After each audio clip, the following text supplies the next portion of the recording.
The views and opinions expressed in this program are those of the individuals involved and do not necessarily reflect the official policy or position of Radyo Agri 90.1 FM management.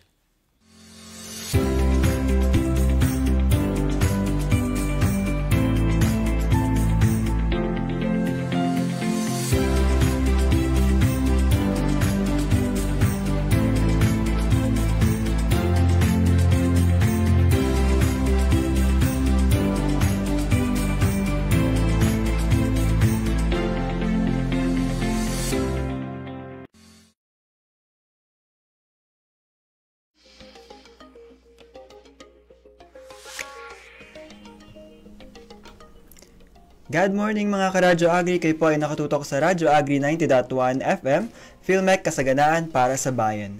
Isang panibagong talakayan na naman ng ating pagsasamahan tungkol sa mga usapin sa gender and development dito sa programang Wanna Know, Your Weekly Dose of Gender Power. Kami ang inyong mga program host mula sa Applied Communication Division. Ako po si Alagad Noel. At mula naman po sa Gender and Development Office, ako si Alagad Ting. Ako naman po si Alagad Rocky. And we are currently live on air via 90.1 FM and online via our official Facebook page, Radyo Agri 90.1 Philmec, and cross-posted on DA Philmec God Office Facebook page. And mula po dito sa aming programa ngayong umaga ay nagpapahatid po kami ng isang mainit na God morning sa atin pong buong Philmec community na pinangungunahan syempre po ng ating Director 4, Dr. Janicio G. Alvindia, our Director 3, Sir Joel Dator, sa pangunguna rin po ng ating Interim Director for Research and Development and Concurrent Gender and Development Executive Committee Chairperson, Dr. Nelson Santiago, and also our Interim Director for Extension Support and Training Services, Sir Elijah Davalos. So ayan, good morning din po or God morning sa ating mga MANCOM members, sa ating God focal person na si Ma'am Bestie Magararo, get well soon po ma'am.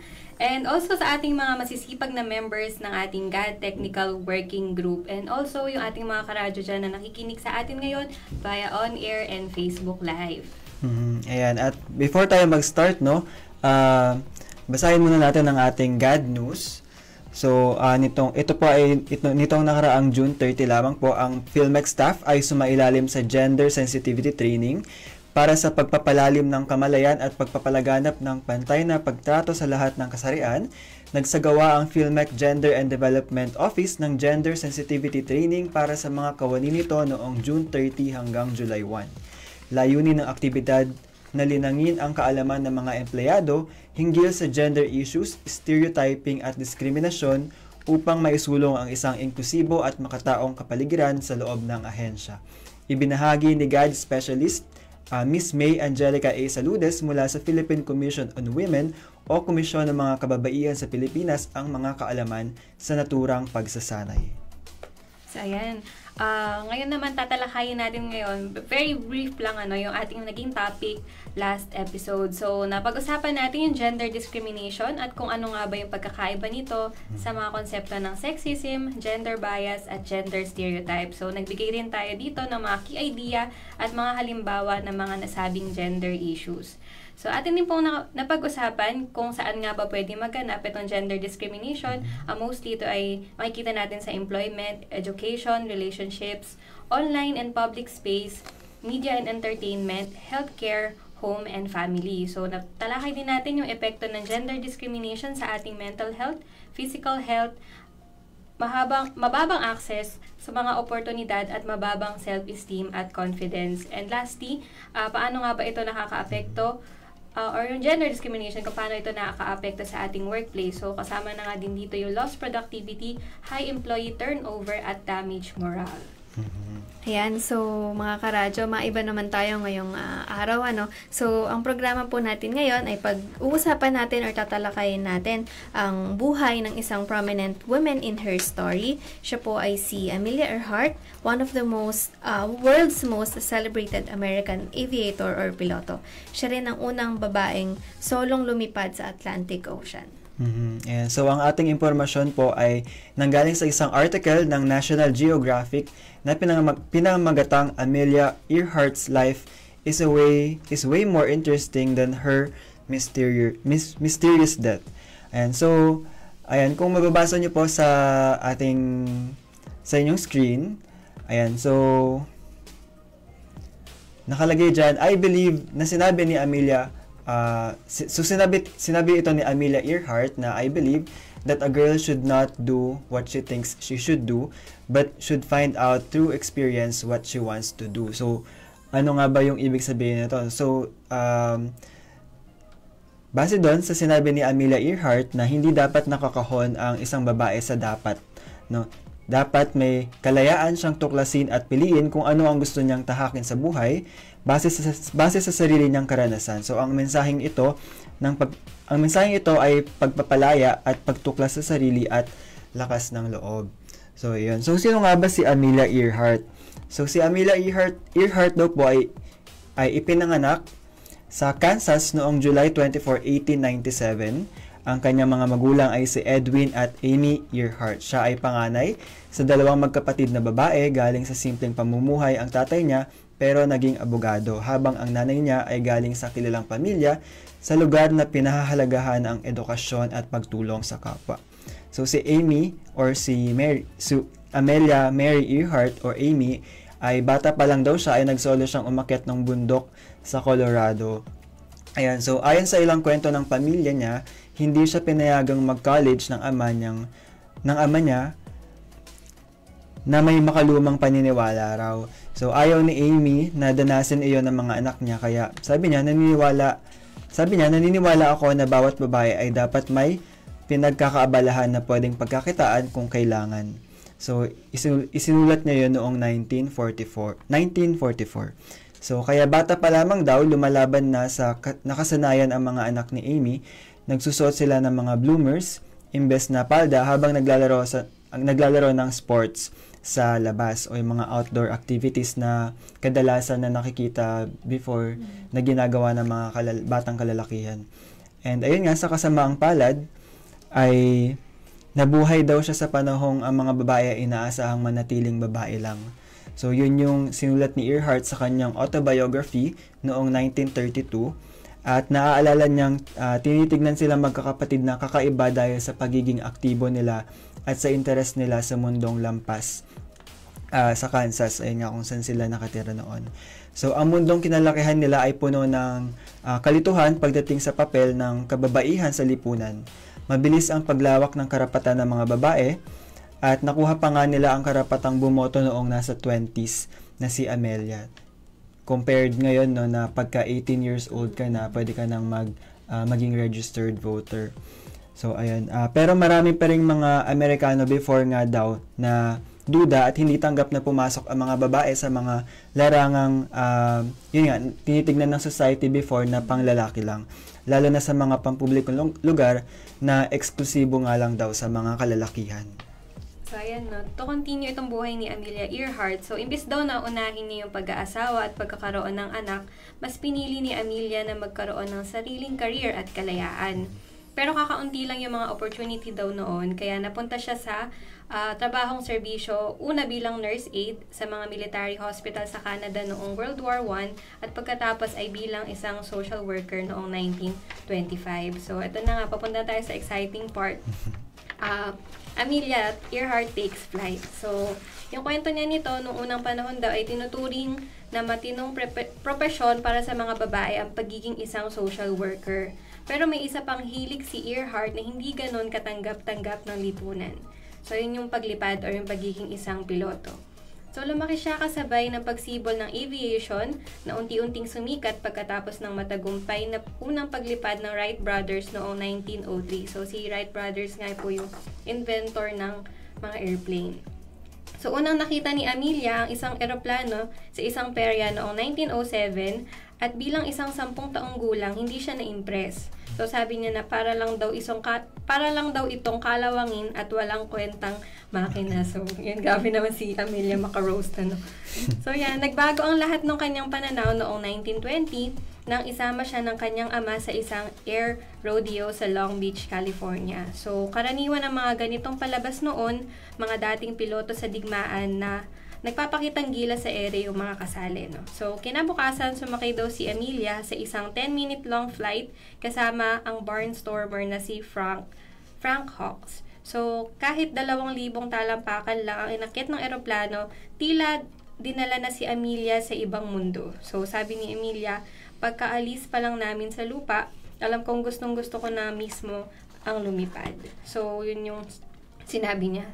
So, nakiusap siya sa mga magulang niyang payagan siya mag-aral ng pagpapalipad na eroplano at naghanap siya ng instructor, ang test pilot na si Netta Snook, isa sa iisang babaeng piloto noon.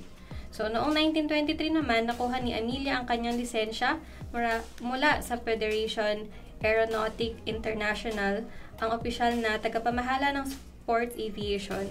Siya ay ika-16 na babaeng nabigyan ng ganoong karangalan. And before tayo magpatuloy, Alagad Rocky, parang gusto ko lang din i-share kanina kasi parang hindi ko siya nabanggit dun sa start natin kanina na sino nga ba si Amelia Earhart, kasi baka marahil nagtataka yung mga Karadyo Agri natin ngayon. So parang itong episode natin ay similar siya sa WANA Spotlight. Yes. Ang pinagkaiba lang sa WANA Spotlight ay interview. So meron or kasama natin sa studio yung mismong featured WANA natin. Dito naman sa Women in Her Story is siguro parang hindi pa siya officially natin na pag-usapan, pero parang pwede rin natin siyang maging series din dito sa ating programa na Wanna Know, kung saan kung saan tampok dito yung mga kwento nga ng mga kababaihan in history. So kaya nga pinamagatan siyang Women in Her Story. So bakit nga ba si Amelia Earhart yung ating featured WANA or featured woman sa ating magiging series na ito, no? So kasi nga po, mga Karadyo Agri, si Amelia Earhart, siya yung first ever woman to fly across the Pacific or the Atlantic Ocean. Ayan, so and ilang taon pa lang din siya noon, no? So sa maagang age na yun, 'di ba, nagawa niya na.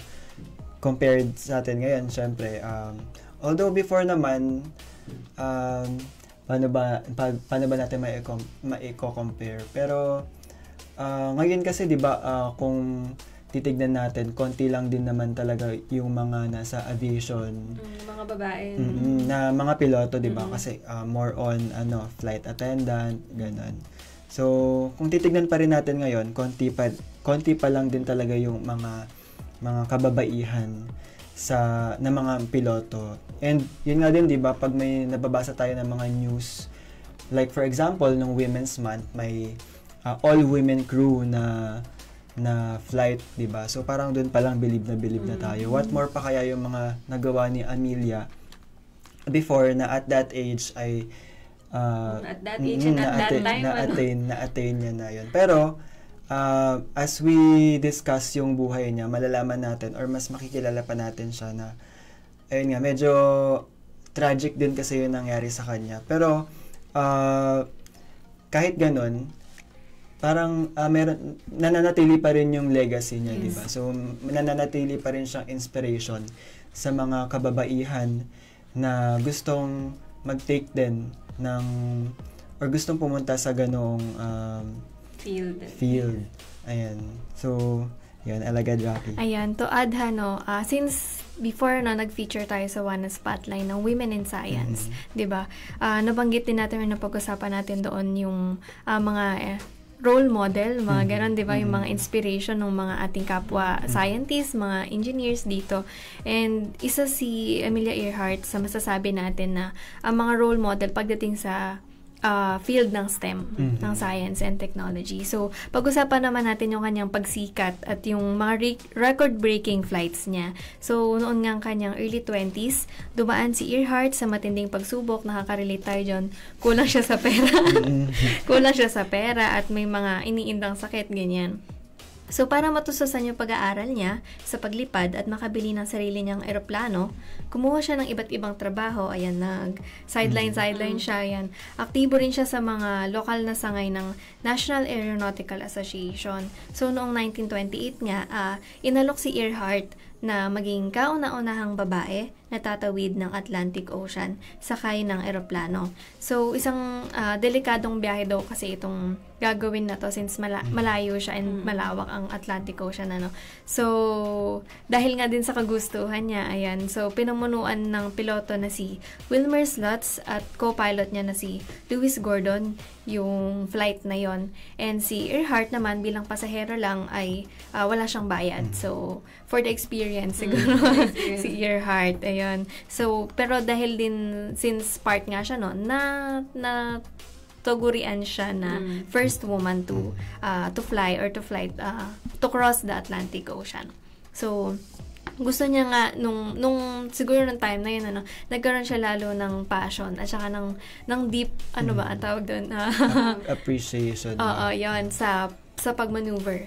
So, sa kagustuhan niya nga na ano, gusto niya na siya mismo yung magpalipad ng eroplano. Parang ano din, no, pag hindi mo kasi sinubukan, hindi mo malalaman kung magugustuhan mo ba siya or gano'n. Parang yun nga, yung siguro before, naiisip ni Amelia na puro lalaki nga yung kasama niya. So, baka isipin na babae lang siya, gano'n. So, parang para sa kanya, syempre gusto niya patunayan yun na, ayun nga din, na kaya niya.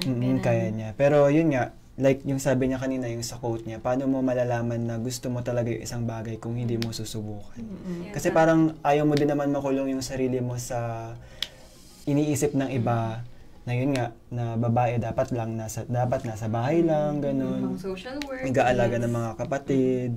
Ayun. So, yun din yung siguro yung gustong patunayan ni Amelia before. Saka dito, makikita natin na meron pa din talagang gender pay gap, no? Na yung mga lalaki niyang kasama, although pare-pares lang naman silang lumipad, meron silang sweldo. Samantalang siya, wala. Parang yun nga, sabi nga Alagad for the experience lang si Kumaring Amelia. Yes, ayun despite nga din sa kagustuhan niya na yun, ano, dahil sa mahinang visibility niya at desisyon ng mga mga piloto siguro na lalaki, sabihin na natin, hindi siya nabigyan ng pagkakataon or ng chance na humawak ng manibela or siya nga yung maneho or maging pilot. Mismo ng aeroplano. So, gayon pa man, naging makasaysayan pa rin yung biyahe kasi nga, yun nga, dahil siya yung unang babae na nag-cross ng Atlantic Ocean sa buong bansa. So, ayan na nga. Paano nga ba binago ni Amelia Earhart yung mundo, Charing? So, ayan. Tinawag din siyang Lady Lindy. So, dahil nga daw kahawig niya noon si Charles Lindbergh na pinakasikat na piloto nung unang panahon, Charing. Pero nagsisimula pa lang siya noon that time. So, pagkatapos nga niyang pakasalan yung publicist na si George Palmer Putnam, sinimula ni Earhart na sundan ang mga yapak ni Lindbergh. So, unang hakbang niya, maging kauna-unang babaeng piloto na tumawid mag-isa na walang tigil sa Atlantic Ocean noong 1932, which is nagawa niya, no? So, ayun, ginamit ni Earhart ang biglaan niyang kasikatan para isulong ang mundo ng aviation. So, nakipag-ugnayan siya sa mga kilalang personalidad at sa tulong ng mga kanilang suporta at koneksyon, nakakuha siya ng pondo para sa susunod niyang paglipad. So, isa rin siya sa mga tumulong gawing mas tanggap sa lipunan ang idea ng mga babaeng piloto sa pamamagitan ng pagsulat tungkol sa kanyang mga karanasan sa malalaking publikasyon. So, nagsimula din siya also ng fashion trend. No, gaya ng isang velvet na sombrerong parang turban na hango sa kanyang leather flying helmet. So, binebenta ito bilang smart for traveling by train or motor as well as for flying. So, grabe, business-minded pala to si Amelia. Nagtayo pa ng fashion brand. So, tuloy pa rin ang paglipad ni Earhart. Nagtala siya ng mga bagong record sa taas ng paglipad at naging kauna-unang babae nga na nakalipad mag-isa sa kabuuan ng Estados Unidos. So, sa mga susunod na dekada, nadagdagan pa ang kanyang mga tagumpay. So, siya rin daw ay naging isang unang tao na lumipad mag-isa sa ibabaw ng Pacific Ocean. So, dahil sa sunod-sunod na tagumpay, nagsimula siyang magplano ng pinakamapangahas niyang biyahe. So, ito nga yung maging unang babaeng lilipad mag-isa sa paligid ng buong mundo. So, yan. Pero hindi rin kaya si Amelia Earhart yung nagpasimuno. Nagpasimuno ba ito? O parang pioneer? Oo. Kasi di ba kung titignan natin ngayon, parang sa aviation din, nandun din yung parang may din ng fashion. Kasi di ba kung titignan natin yung mga uniform ng mga airline personnel, yan, di ba ang parang meron pa nga din yung mga award nila na parang most fashionable ba na oo, parang ganun ba yun? Hindi ko sure pero parang ano kasi 'di ba? Parang yun din kasi yung nagiging inspiration ng mga gustong pumasok sa aviation or sa yun nga sa pagiging flight attendant because siguro factor na din yung maganda yung uniform ganun. Pero hindi naman din ano yun. Parang maganda rin naman na ganun kasi 'di ba doon sila nakikilala talaga. So parang ano din nila yun parang branding. So ayun, parang ano lang. Hindi ko alam kung baka si Amelia Earhart din yung naging kasi parang parang nabasa ko kasi na parang sabi niya parang fly in style ganun. Kaya siya din yung mga siya din isa din siya sa mga inspiration. Parang yun nga yung lilipad ka na dapat ano ka pa din fashionable. Ayan. So ayan mga ka-Radyo Agri, para mas ma-appreciate pa natin yung ating episode or para mas makilala pa natin ng malalim kung sino nga ba si Amelia Earhart, we have a video presentation. Ito pa isang animation video. No? Siyempre, since wala nga masyadong mga documented clips before sa buhay niya, so this video is from Yarn Hub. So, tinatalakay nito or pinapakita nito yung buhay at kung paano nga ba naglaho at naging makasaysayan ang buhay ni Amelia Earhart. So, Amelia Earhart is one of the world's most famous aviators. Her determination to follow her dreams and break through barriers continues to inspire today. She was born in 1897, the older of two sisters.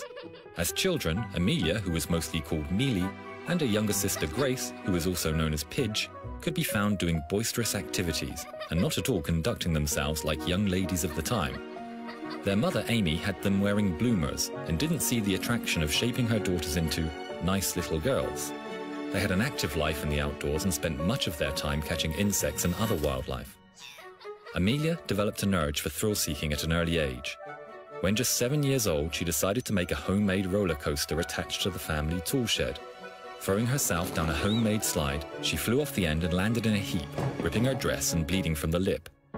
Despite her injuries, she excitedly proclaimed to her sister, "Oh, Pidge, it's just like flying." When she was 10 years old, she came face to face for the first time with an aircraft at the Iowa State Fair. Earhart's father tried to get Amelia on the plane, but she refused, saying, "It's a thing of rusty wire and wood, and not at all interesting." In 1917, Earhart decided to become a nurse after seeing the plight of soldiers returning from the front in World War I. In 1918, the Spanish flu pandemic struck, and while nursing the sick, Amelia herself fell ill. The illness left her with lifelong sinus problems, which sometimes impaired her flying. Amelia wasn't one to lie around, though. She took advantage of the time as she was recovering by studying mechanics and learning to play the banjo. Later that same year, she attended an air show with a friend where a World War I flying ace was putting on a demonstration of his skill. Seeing Amelia and her young friend on the ground, the pilot dived at them, intending to scare the young women and make them scamper away. However, Amelia stood her ground. She later said she did not understand it at the time. But I believe that little red airplane said something to me as it swished by. She became passionate about learning to fly. Saving and borrowing money from her mother, she managed to get $1,000 to enroll in flying school and took her first lesson in 1921. She was taught by another woman aviator, Anita Snook. To fit in with the other women pilots, Earhart cut her hair short and wore a brown leather flying jacket, which she slept in for 3 nights so that it didn't look completely new. 6 months later, she bought her first plane. It was a second-hand Kinner Airster, which she named the Canary. That same year, she set the women's altitude record by reaching 14,000 feet in the Canary. After the financial crisis in the 1920s, money was tight and she had to sell the Canary and took up work as a teacher and a social worker. During this time, she was still passionate about aviation and wrote several newspaper columns championing women aviators. Around this time, she got a call at work from a Captain Hilton H. Rayleigh who asked her a simple question that would change her life. Would you like to fly the Atlantic? She was only to be a passenger on the flight, but it still made her the first woman passenger to fly across the Atlantic. The plane landed in Southampton Water in England. The locals gave her a rousing reception, and the mayor of Southampton, who was also a woman, congratulated her heartily. In a later interview, Earhart said, Started all the flying. Had to. I was just baggage, like a sack of potatoes. Maybe someday I'll try it alone.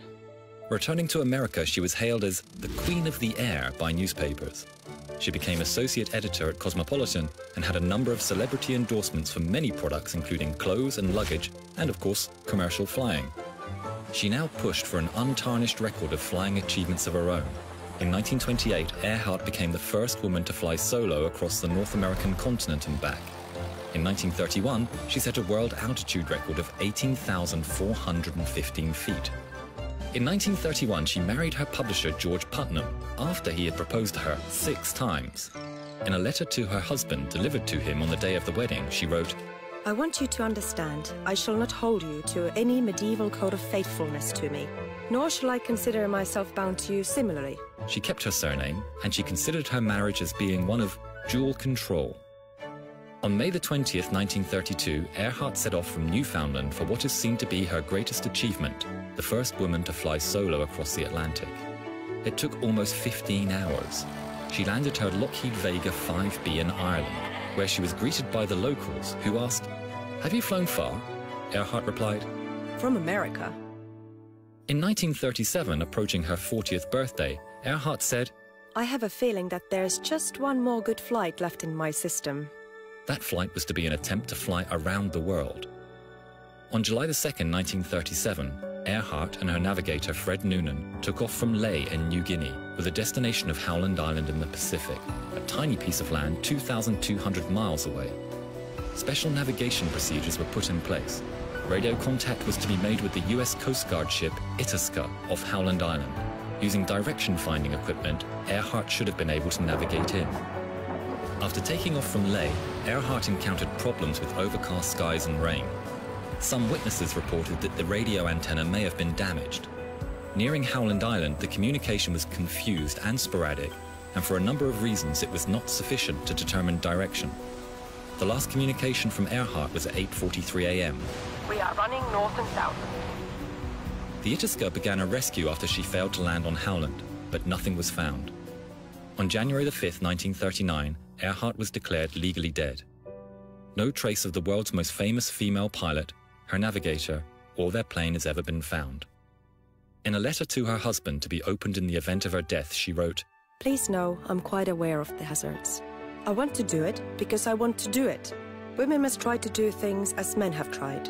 When they fail, their failure must be but a challenge to others.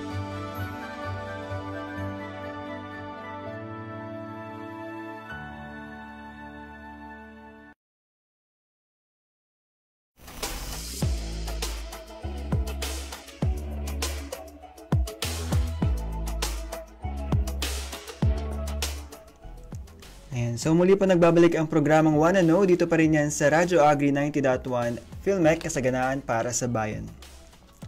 So, yun nga po napanood nating video, no, tungkol sa life and disappearance ni Amelia Earhart. So parang dagdag ko lang, no, mga alagad teen and alagad Rocky, mga karadyo agri. Parang kanina sabi kasi niyan na nagtrabaho siya para makabili siya or nag-sideline siya para makabili ng eroplano.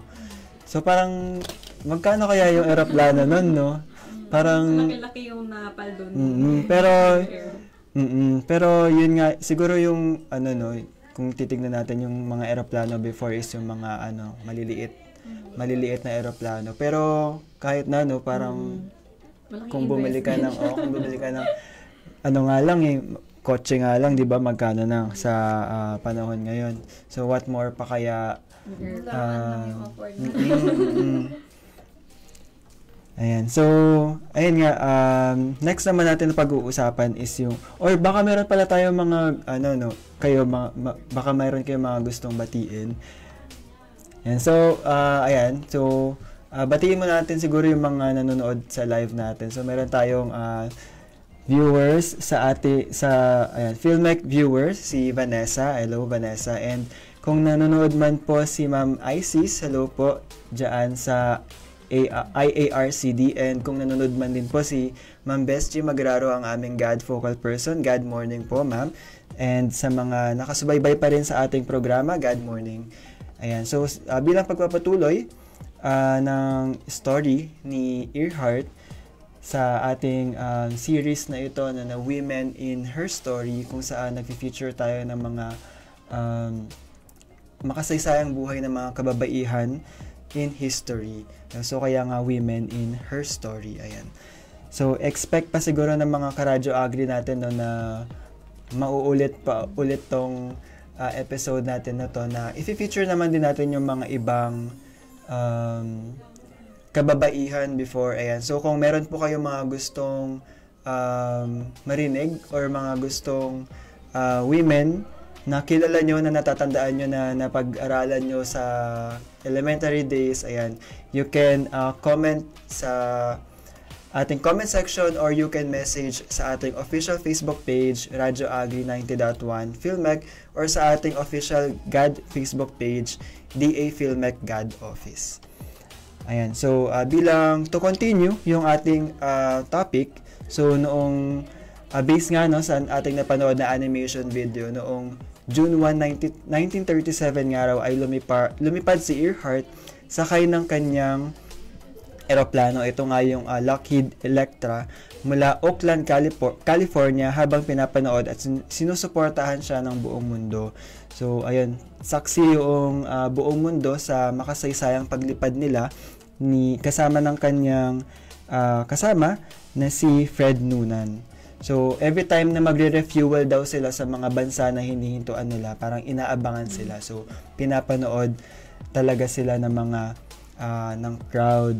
So, parang siguro that time, no, kaabang-abang talaga yung adventure na ito ni Amelia Earhart kasama si Fred Noonan. So, kaya nga lang, before sila umalis mula New Guinea, noong June 29, yun na yung naging huling bahagi ng kanilang biyahe. So, after nun, sa kasamaang palad, ay hindi na nga sila nakita ng kanyang kasama, si Earhart at saka si Noonan, at yung eroplano, never na ulit nakita after noong time na yon. So, yun nga, walang nakita na eroplano, walang nakitang even yung kanilang katawan, no, hindi na rin nakita. And kahit may nagkaroon na ng malawakang paghahanap, ay hindi, hanggang ngayon nga rin, hindi pa rin natatapos yung paghahanap nila, no, kahit meron na tayong mga bagong, since meron na nga tayong mga bagong technology, like mga autonomous underwater vehicles, yung mga sonar underwater vehicles. So, patuloy pa rin yung paghahanap. Pero yun nga din, sa kasamaang palad ay i-declare nga po na dead or patay na si Amelia Earhart ilang linggo lang matapos silang mawala, no, ni Fred Noonan. So, ayun nga din, hindi nga din natapos din yung kwento na yun. Hanggang ngayon, patuloy pa rin yung paghahanap. And gaya na rin ng nabanggit natin kanina, patuloy pa rin yung legacy ni Amelia Earhart na inspirasyon pa rin siya sa karamihan, maging sa mga, siguro sa mga batang kababaihan, no? Kasi syempre merong mga nakita ko kanina, no, sa ating during my research, parang merong publication all about Amelia Earhart. So parang children's book siya. So siguro sa mga way na ganun, no, parang doon na i-instill sa mga batang babae ngayon yung mga ganong inspiration na siguro sa paglaki nila madala nila yung mga lessons na natutunan din ni Amelia Earhart, yung mga pinagdaanan niya sa kanyang family, sa kanyang career, sa saan mang aspeto ng kanyang buhay. So, ayun, patuloy pa rin siyang inspirasyon sa mga hanggang ngayon. Ayan, so nabanggit nga ni Alagad Noel na tragic man or hindi maganda yung naging ending ng buhay ni Amelia Earhart. Masasabi natin na maraming kabataang babae ang na-inspire sa buhay niya or na-influensyahan ng kanyang goal, ng kanyang mindset, ganyan, 'di ba? So, masasabi natin na bilang isang babae na nanguna sa larangan ng aviation, si Amelia Earhart ay hanggang ngayon, hindi pa rin natatapos na pag-usapan, di ba? Hindi pa rin, ngayon nga pinag-uusapan natin siya, di ba? Kasi nakikita pa rin natin or na-recognize natin yung kanyang mga influence, yung kanyang mga record-breaking na achievements. Ayan. So, aside from that, masasabi nga din daw natin na hindi lang niya ginamit yung kanyang kasikatan para isulong yung mga batas tungkol sa aviation, kundi binuksan din niya ang kaisipan ng mga publiko na sa ideya ng mga babaeng malaya, matapang at mapangahas. So, diba, nabanggitin natin kanina na bata pa lang very adventurous na at talagang challenging yung mga gustong gawin nitong si Earhart. So, from that, makikita natin na nasa murang edad niya na meron na siyang passion sa STEM. Masasabi natin na hindi lang, yung mindset niya nun kahit bata pa siya is, kaya ko to kahit babae ako. Parang ganon. So, kahit sabihin nga daw nung sa father side niya na very, anong tawag doon, conservative, diba? Sa kanilang gender, ganyan, na hindi niya nalimit yung sarili niya or hindi niya ikinulong yung sarili niya dun sa thinking na dahil babae siya at pampanlalaki yung mga gustong gawin na ganito. Ayan, so parang rin, no, bumabalik pa rin tayo sa dati nating mga napag-usapan na isang factor din yung family mo sa kung ano yung magiging decision mo sa buhay. Ayun, pero 'di ba, parang yung father din naman niya yung naka-influence sa kanya kasi dinala siya doon dinala siya doon sa air rodeo. So, ayun din, parang kung titignan din natin sa society ngayon, no, once kasi na kung saan nga lang tayo ma-expose na saglit lang ganyan, parang once na mag-spark yung interest mo, di ba? Ayun doon na siya magi-start, parang doon ka na magi-start na maging interested about sa bagay na yun. Kasi pero siguro deep inside, gusto mo na talaga siya or naiisip mo na siya, parang you just need something na parang magpupush para magawa mo talaga yung bagay na yun na gustong mo talaga, di ba? And I think yung kahit na personal na kagustuhan niya yun, aside from that, na nagawa din niyang i-inspire yung ibang tao or ibang mga kababaihan kasi hindi niya ginamit yung kasikatan niya as for herself lang di ba? Ayun, so ginamit din niya yung kasikatan niya para magbigay daan para mas marami pang mga babae ang makapagsimula sa larangan ng aeronautics at teknolohiya. Siya ang naglatag ng daan para sa mga babaeng nais sumubok sa mundong dati para lang sa kalalakihan. Ayun. So, ayan, I think tatahon na tayo sa mga ilang fun facts about Amelia Earhart. So, yung ilan na to ay galing sa childrensmuseum.org. So, sabi dito, mula daw noong 1935 hanggang 1937, si Amelia Earhart ay isang career counselor and advisor nga sa Department of Aeronautics at Purdue University. So, in-encourage niya dito yung mga kababaihan to pursue their dreams, especially nga sa pagiging isang piloto. So, 10 years old din si Earhart nga nung nakita niya yung first plane dun nga sa Iowa State Fair. So, yun nga yung sinabi niya nga dun na bulok-bulok lang daw naman yung airplane, ganyan.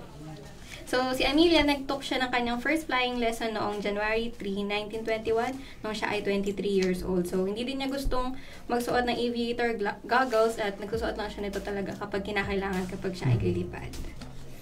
And siguro, di ba before sa mga field trip natin, di ba may mga field trip tayo ng elementary days natin na parang dinadala tayo sa mga old base ba yun, ng mga sundalo, ganyan. So, sa Air Force, so makikita natin yung mga eroplano na parang, ano bang tawag doon? Parang eroplano ba na nag-crash or parang eroplano na, basta hindi na siya gumagana, parang display na lang siya. So, hindi ba allowed pa tayo na pumasok sa loob mismo, tapos ayun, parang hindi ko matandaan, pero siguro sa atin, ikaw ba Alagad Rocky, may personal experience ka ba kung saan parang naisip mo na gusto mong mapunta sa aviation field, parang gusto mong maging flight attendant or Ay, parang ganun.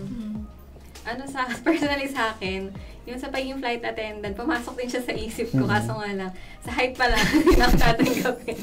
So yun, parang kasi maganda nga din siya maging experience kasi makaka-travel ka nga all around the world. Although, medyo nakakatakot nga din kasi yung profession na to kasi may mga pag-iisip ba na paano bang mag-crash yung plane kasi medyo mababa talaga yung survivability. No? Pero madalang naman siya mangyari. So yun, yung height talaga yung problema. Ayun. Ikaw, Alagad. Ako personally, wala namang ganun kagustuhan. Pero, natutuwa ako or parang nakukul, parang ang cool lang nandating ng mga taong kaya or parang talagang, alam mo, nagbubuwis ng buhay para gawin yung ganyang field. Ayan. Pero parang, ako sa kanila. Parang recently din kasi, no, yung news nga na, yung tragic news about dun sa airplane na nag-crash. Ayun. And, sa akin naman, siguro, influence din yung media. Kasi, ayun, may mga fina-follow ako na influencers na mga pilot, ayan, mga flight attendant. And siguro, kung traveler ka, no, parang yun din talaga yung parang i-consider mo. Kasi, di ba, perks na mga flight attendant or anyone in the aviation field na may free flight. Yes. Ayan. So, yun din, parang freely ka na makaka-travel sa free time mo or pag hindi mo work hours. Ayun. And siguro sa family din or mga friends, parang sinasabi na since matangkad nga ako 6 feet. So parang, pwede ka sa aviation. Kaya lang, syempre, personally, may mga, din ako, syempre, parang hesitant. Kasi syempre, kailangan pogi ka, gano'n. So, maganda yung set. May stereotype. Yun, stereotype. O, di ba ako din, nag-stereotype din ako. So, ayun din, parang iniisip din ng society na kailangan may itsura ka. Ayun nga, parang you need to invest sa skin mo. Kasi, syempre, aharap ka sa mga customer. Although, hindi lang naman sa aviation, pero sa mga kalahatan din sa lalo pag nasa customer service. Yes. So, ayun nga din, especially sa set of teeth, kailangan. So, yun lang din naman yung mga ibang So, ayun, Alagad Rocky, thank you for sharing your insights about that. So, ayun nga, 10:54 na, and yun nga, we have reached the end of our discussion for this morning about ito nga yung series natin na Women in Her Story. Parang biglang nagkaroon tayo ng series biglang na-inspire. Pero ayun nga po, our episode for today is Amelia Earhart, a Woman in Her Story. So we hope na maraming napulot yung ating mga Karadyo Agri. And yun nga, if you want to suggest yung mga women sa history na gusto ninyong pag-usapan natin dito sa ating programang Wanna Know, you can comment down below or you can message us sa aming official Facebook page na DA Filmec GAD Office or sa Radyo Agri 90.1 Filmec. And for more gender and development updates, visit our official website gad.filmec.gov.ph and filmec.gov.ph. Ayan, muli kami po ang mga alagad mula sa Gender and Development at ito ang programang Wanna Know, your weekly dose of gender power. Abangan niyo po kami sa aming next episode dito pa rin sa ating himpilan na Radyo Agri 90.1 Filmec, kasaganaan para sa bayan.